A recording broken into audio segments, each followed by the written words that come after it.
Hi guys, welcome to Lavanya talks. ఈ రోజు మా mummy meal maker pulao and mushroom curry చేస్తుంది. వీకెండ్ కదా, నేను ఇప్పుడే లేచి అంతా ఫ్రెష్ అయ్యి వచ్చాను.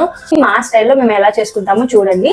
అండ్ సరే, మా మమ్మీని అమ్మ అనాలి. మా మమ్మీకి అసలు మమ్మీ అంటే ఇష్టం ఉండదు, ఎందుకంటే మమ్మీ అంటే అటు పిరమిడ్ సైడ్స్ డెడ్ బాడీస్ అనేసి ఇంకా వీళ్ళు పిలవనిచ్చేది కాదనమాట. చిన్నప్పటి నుంచి మమ్మల్ని ఓన్లీ అమ్మ అని కూడా అనరు, అలా అంటాను. సరే, ఈరోజు మా అమ్మ meal maker pulao and mushroom curry చేస్తుంది. Please watch.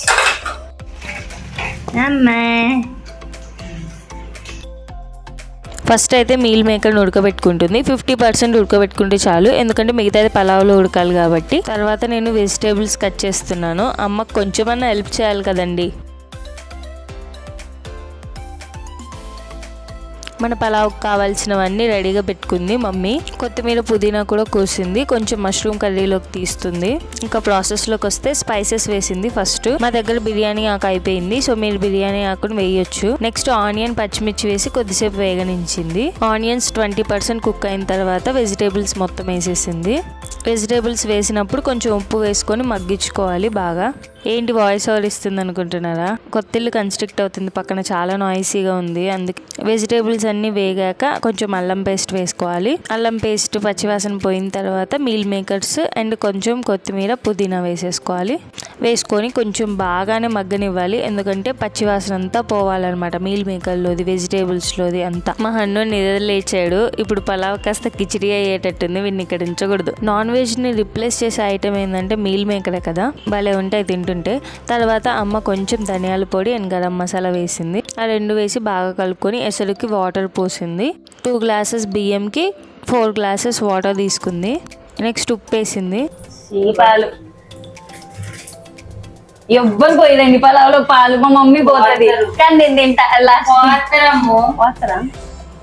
ఓ అయితే నాకే తెలీదు. నాకు ఇంతవరకు తెలీదు పలావ్లో పాలు పోస్తారని. మీరు పోస్తారా? కమెంట్ చేయండి. వాటర్ బాగా మసలేంత వరకు మూత పడుతుంది. నేను మా హన్ను కొంచెం షో ఆఫ్ ఇస్తామని మా అమ్మని నెట్టేస్తున్నాం. నేను అక్కడ ఏం చెప్తున్నానంటే ఇల్లంతా సదిరి పెట్టుకుంటే ఇల్లంతా అలికే పని వీడిదని చెప్తున్నా.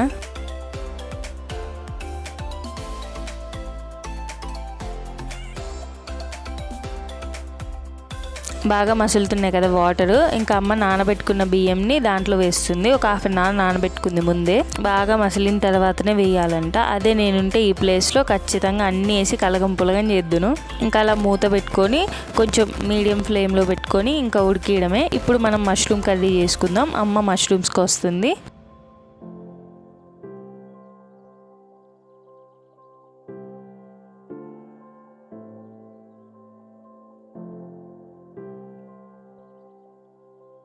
టమాటోస్ని పేస్ట్ పట్టుకుంది నువ్వులేసి. మన పలావ్ అయిపోయింది. దీన్ని పక్కన పెట్టేసి ఇంకా మష్రూమ్ కర్రీ చేసుకుందాం. ఈలోపు మేము బీట్రూట్ జ్యూస్ తాగుతున్నాం. నాని ఇంకా లేవలేదు. మష్రూమ్ కర్రీకి ఫస్ట్ ఆయిల్ వేసి ఫస్ట్ మష్రూమ్ని వేయించుకోవాలి. ఇప్పుడే లేచాడు నానికి బీట్రూట్ జ్యూస్ ఇస్తే తాగేసి అన్నుగాని పట్టుకుంటాడు. మష్రూమ్స్ వేగాక వాటిని ఒక బౌల్లో తీసుకోవాలి. నాని ఏం చేస్తున్నాడు? బాదం తింటున్నాడు ఇక్కడ. నెక్స్ట్ అదే గిన్నెలో ఆయిల్ వేసుకొని ఆనియన్స్ అండ్ పచ్చిమిర్చి వేసి గోల్డెన్ బ్రౌన్ కలర్ వచ్చే వరకు వేయించుకోవాలి. నెక్స్ట్ దాంట్లో అల్లం పేస్ట్ వేసి కొంచెం పసుపు వేసి వేగనించుకోవాలి. తర్వాత టమాటో ప్యూరీని మనం ఇందాక మిక్సీ పట్టుకున్నాం కదా, అదంతా వేసి కూడా కొంచెం నూనె పైకి వచ్చేంత వరకు మగ్గించుకోవాలి. దాంట్లో మెంతుపిండి, కారం, కొంచెం 2 స్పూన్స్ ఉప్పు, కొత్తిమీర పుదీనా వేసుకోవాలి. కొంచెం దాచిపెట్టుకోండి, ఫైనల్లో వేద్దాము. ఇంకా అదంతా నూనె పైకి తేలి కొంచెం బాగానే మగ్గాలి. అప్పటి వరకు మూత పెట్టుకొని మగ్గించుకోండి. ఇంకా అలా బాగా మగ్గిన తర్వాత మష్రూమ్స్ వేసేయాలి.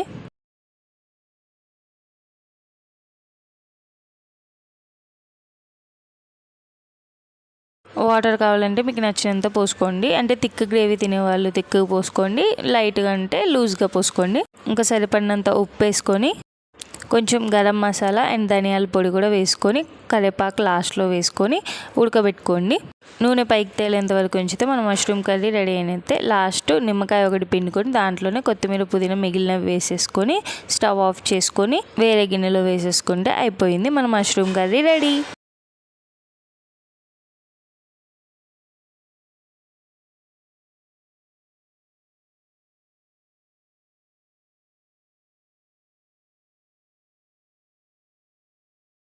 మేము తింటుంటే హన్నుగడ్ గోల్ చేస్తాడని వాడి ముందు క్యారెట్ అండ్ నిబ్లర్లో గ్రేప్స్ వేసి ఇచ్చా. Meal maker pulao and mushroom curry combination అయితే చాలా బాగుంది. మీరు కూడా ట్రై చేయండి. నాన్ వెజ్ తిని బోర్ కొట్టినప్పుడు మష్రూమ్ తినండి, బాగుంటుంది. ఈ వీడియో నచ్చితే like and share. Thank you for watching video.